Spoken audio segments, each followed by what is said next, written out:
Cette transition naturelle d'une phase à une autre, c'est cela la méditation transcendantale. Cet état de veille, juste silencieusement et facilement, transcende vers ce niveau tranquille de la vie. Comme juste tomber dedans, y aller de par sa propre nature. L'esprit va du fait de sa propre nature vers des niveaux de plus fin. Donc je pense qu'en partie, ce processus désintoxique également l'esprit et le corps. Absolument. Car vous voyez, toutes nos expériences dans la vie, beaucoup d'entre elles sont assez stressantes. L'esprit et le corps, cela va dans le corps. L'esprit et le corps sont corrélés. Donc ces stress sont accumulés et ils sont comme une fatigue. Mais comme la fatigue quotidienne, nous allons au lit et cette fatigue a disparu car le corps reçoit du repos. Mais des stress plus profonds sont une fatigue plus profondément enracinée. Et pour enlever cela, le sommeil n'est pas suffisant. Et si nous ne prenons pas soin de ça, ça s'accumule. Donc, ce que fait l'AMT, quand l'esprit va dans cet état de repos, cet état de silence absolu, alors le corps suit. Tellement de recherches scientifiques ont montré que le corps se retrouve dans un état de repos profond. L'activité métabolique du corps montre que la profondeur du repos est presque double par rapport à un sommeil normal de 6 ou 8 heures. Et avec cela, le corps obtient la possibilité de normaliser, de stabiliser. Donc ce qu'il se passe, ces stress anciens se dissolvent, juste comme la fatigue se dissout, car la nature du corps est de normaliser. Il ne veut pas de choses extérieures comme ça. De façon naturelle, cela forme la base de la bonne santé. Vous savez, quand les stress s'accumulent, et ensuite, ultimement, cela se transforme en des sortes de désordres chroniques. Et toutes ces choses-là, donc prendre soin quotidiennement, c'est une manière super de rester en bonne santé et heureux, les deux. Parlez-nous de la nutrition qu'il recommande. Vous savez, nous disons normalement de manger de la bonne nourriture, de la nourriture organique, nutritive. Ces produits chimiques qui sont utilisés dans l'agriculture moderne, si elle est toxique, elle endommage le corps. Donc, des aliments naturels, organiques, sains, c'était ce qu'il recommandait. Vivre naturellement. Vous savez, une fois que vous commencez à méditer, la vie commence à être vécue d'une façon plus intelligente, d'une façon plus réfléchie. Donc, naturellement, vous recherchez ce qui est bon pour vous et mangez de bons aliments sains. Il y a ce mécanisme dans la vie et dans l'univers qui produit cela. Quand on commence à se faire du bien à nous-mêmes, d'autres choses bonnes viennent à nous. Comment expliquez-vous cela? Oui, vous voyez, la nature de la vie est de produire cette bonté. Et quand cette source de tout bien est animée à l'intérieur de nous, c'est comme la nature, vous nourrissez cela qui est la source de tout bien, ce qui est OK. Tout ce qui est OK, alors ces valeurs se développent dans notre vie, dans notre environnement. De bonnes valeurs se développent et nous commençons à vivre cela, nous commençons à apprécier. Tellement de gens disent maintenant, après la méditation, ils n'aiment pas faire ceci ou cela, certaines mauvaises habitudes s'en vont automatiquement. Le bonheur grandit, car il y a plus de contentement, on est plus heureux, plus bouillonnant, pétillant. La félicité qu'on recherchait à l'extérieur est là, à l'intérieur. Donc on n'a pas besoin de ces sortes d'habitudes extérieures. Donc il s'agit d'une vie vécue en alignement, en alliance avec la nature. Oui, l'alignement. Tout est question d'être dans le processus de s'aligner, de l'alignement de l'esprit, du cœur et des chakras également. C'est le soi. Le soi est l'essence de la vie, et cela s'acquiert très naturellement. L'AMT est une technique qui apaise l'esprit en l'amenant vers la conscience pure, l'état le plus apaisé de l'esprit, la conscience pure. Et tout est nourri à partir de là, et cela est la base de la connaissance de Maharishi et c'est la base de la sagesse védique. La sagesse védique amène la compréhension que toutes les lois de la nature à un niveau sont une. Le Veda est l'inscription de la loi naturelle. Donc, toutes les diversités de la nature, quand elles sont complètement unifiées, ce niveau de la vie, c'est la sagesse védique. Ce niveau de la vie dans lequel vivre et se développer. C'est le message de Maharishi. Qu'est-ce que Maharishi voulait le plus ou de quoi était-il le plus choqué par rapport au fait de venir ici en Europe? Est-ce quelque chose qui était difficile pour lui? Comment était-il? Non, la vie de Maharishi était basée sur le principe de la félicité. Il était établi dans une félicité illimitée et tout ce qu'il voulait était l'illumination pour chacun et l'invincibilité et la paix pour le monde entier. Chaque pays, la paix mondiale et l'illumination. Il a travaillé continuellement pour changer la conscience collective du monde à travers la technologie védique. Vous voyez, quand beaucoup d'arbres sont secs, toute la forêt semble sèche, mais ensuite, graduellement, quand les arbres deviennent verts, la forêt devient verte.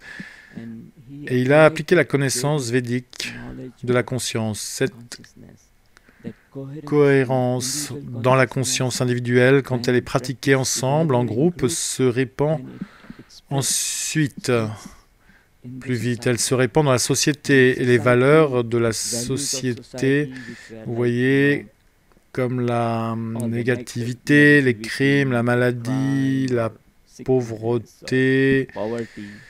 Toutes ces valeurs négatives se transforment en positivité, car toute l'atmosphère collective change et les gens commencent à fonctionner différemment.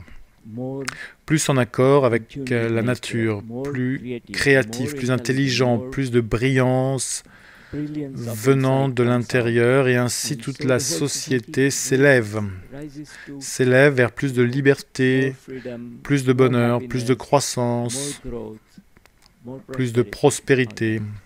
Tout cela. Vous pensez qu'il y a une masse critique d'un nombre de gens nécessaires qui soient dans cet espace pour provoquer ce changement sur la planète? Oui, avec les technologies avancées de Maharishi, avec la méditation transcendantale et le programme de MT-CD, la cohérence générée dans le groupe est tellement plus importante. Environ la racine carrée de 1% de la population d'une ville ou d'un pays devrait être assez suffisante pour commencer à changer le cours des choses, de la négativité à la positivité, de telle façon que toutes les bonnes choses commencent à se produire. Je ne suis pas mathématicienne, donc vous pourriez me perdre sur ce terme. Qu'est-ce que cela représente? Combien de personnes sont nécessaires pour 7 milliards? Ce qu'ils ont découvert, si vous avez un aimant ou une barre de fer, si la racine carrée de 1% des molécules de cela sont orientées dans une direction nord-sud, toute la barre se comporte comme un aimant. Similairement, pour la lumière laser, quand les photons sont éparpillés, c'est la lumière normale, mais quand les photons sont alignés dans une direction, même les petits groupes, alors, même dans les petits groupes, elles se déploient. Ce principe scientifique, quand il est appliqué ici, c'est aussi la racine carrée de 1%, donc 8000, 9000 personnes, un groupe de ce nombre serait suffisant pour que le monde se transforme réellement. Et nous travaillons sur cela de deux façons, aux États-Unis, à notre université, et en Inde, même avec des niveaux plus profonds, avec les pandits védiques, les érudits védiques, qui ont grandi avec cela, dans cela.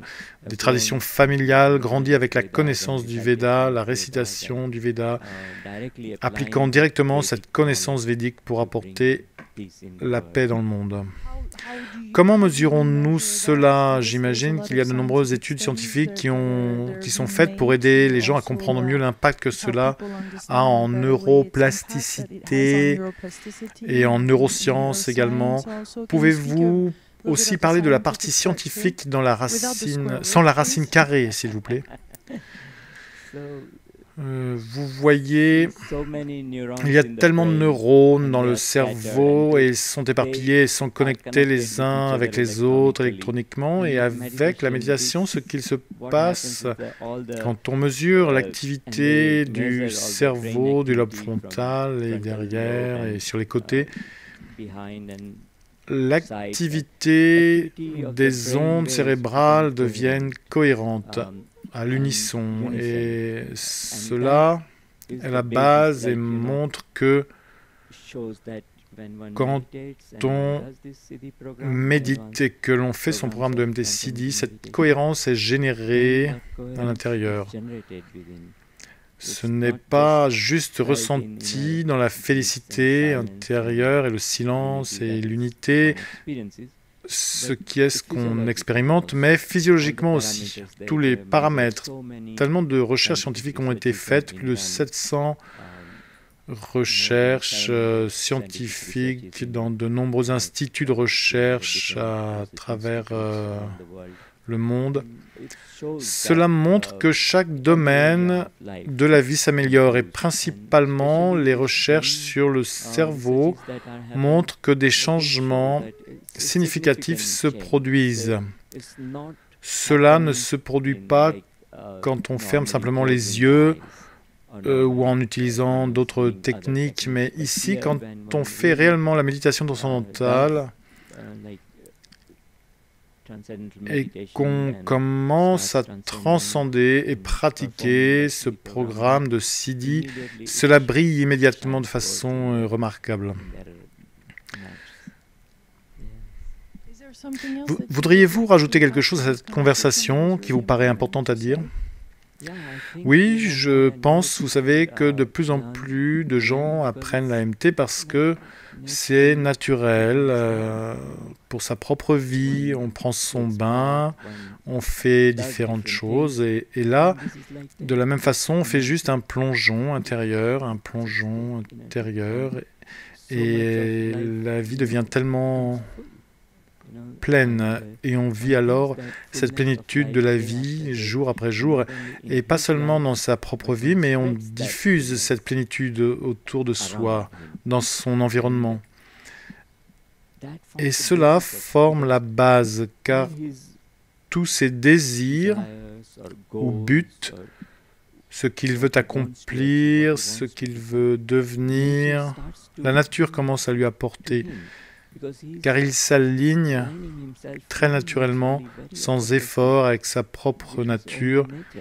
Et cela est la base de toute la création, de toute la nature.